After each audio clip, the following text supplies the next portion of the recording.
വിശുദ്ധ ഖുർആനിലെ അള്ളാഹുവിന്റെ റസൂലിനെ അള്ളാഹു യാ നബി അല്ലാഹ് യാസീൻ ഹാമീൻ എന്നുള്ള വാക്കുകൾ കൊണ്ടാണ് റസൂലിനെ ബഹുമാനത്തോടുകൂടി അള്ളാഹു വിളിച്ചിട്ടുണ്ടെങ്കിൽ ഇപ്പുറത്ത് അഥവാ സാധാരണക്കാരായ ജനങ്ങളെ നിങ്ങൾ ഭക്ഷിക്കുമ്പോ മൊലീസാവുണ്ടല്ലോ, അതിൽ പറയുന്നത് എന്താണ്? യാ ഹബീബി യാ മുഹമ്മദ് യാ റൂസൽ ഖാഫിഖൈൻ യാ മുഅയ്യദ് യാ മുമജ്ജദ് യാ ഇമാമൽ ഖിബ്ലതൈൻ എന്നുള്ളതും.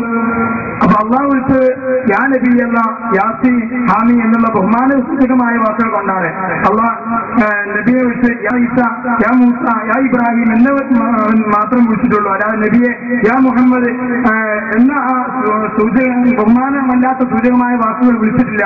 അത് രണ്ട് പേരുമല്ലേ ചേർന്ന് മുഹമ്മദ് യാ റൂസൽ ഖാഫിഖൈൻ യാ മുഅയ്യദ് യാ മുമജ്ജദ് യാ ഇമാമൽ ഖിബ്ലതൈൻ. ഞങ്ങളെ യാ നബി സലാം അലൈക്കും യാ റസൂൽ സലാം അലൈക്കും.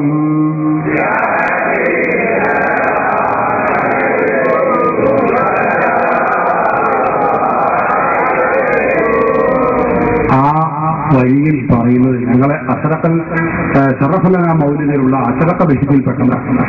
അതിൽ പറയുന്നത് ഒരു പന്തികേടുമില്ല. അതിൽ പറയുന്നതൊക്കെ ഹബീബായ റസൂലുള്ളാഹി സ്വല്ലല്ലാഹു അലൈഹി വസല്ലം തങ്ങളുടെ വിശേഷണങ്ങളാണ് പറയുന്നത്. അപ്പൊ ഓരോ വിശേഷണവും അതിന്റെ ഭാഷാപരമായ അർത്ഥം ചിന്തിച്ചുകൊണ്ടും വെച്ചുകൊണ്ടുമാണ് അതിലുള്ള ഈ രചന. യാ ഹബീബി, ഹേ ഇഷ്ടപ്പെട്ടവരായ നബിയേ. യാ മുഹമ്മദ്, മുഹമ്മദ് എന്ന നാമം എന്ന് ഉദ്ദേശിച്ചുകൊണ്ടല്ല, അതിന്റെ ഭാഷാപരമായ ലുഗവിയായ മാന. ഓ ഏറെ പ്രശംസിക്കപ്പെടുന്നവരെ ഇതാണ് അതിന്റെ അർത്ഥം. യാ മുഹമ്മദ്, യാ മുമജ്ജദ്, യാ മുഅയ്യദ്, അവിടെയൊക്കെ അങ്ങനെയാണ് അതിന്റെ ഭാഷാപരമായ ഒരു പദപ്രയോഗം. അതായത് ഓ പ്രശംസിക്കപ്പെടുന്നവരെ എന്ന അർത്ഥത്തിലാണ് അവിടെ പ്രയോഗിച്ചിട്ടുള്ളത്. അല്ലാതെ നബി സല്ലല്ലാഹു അലൈഹി വസല്ലം തങ്ങളുടെ നാമം എന്ന നിരക്കല്ല. അത് മനസ്സിലാക്കുമ്പോൾ യാതൊരു പന്തികേടും ഇല്ല.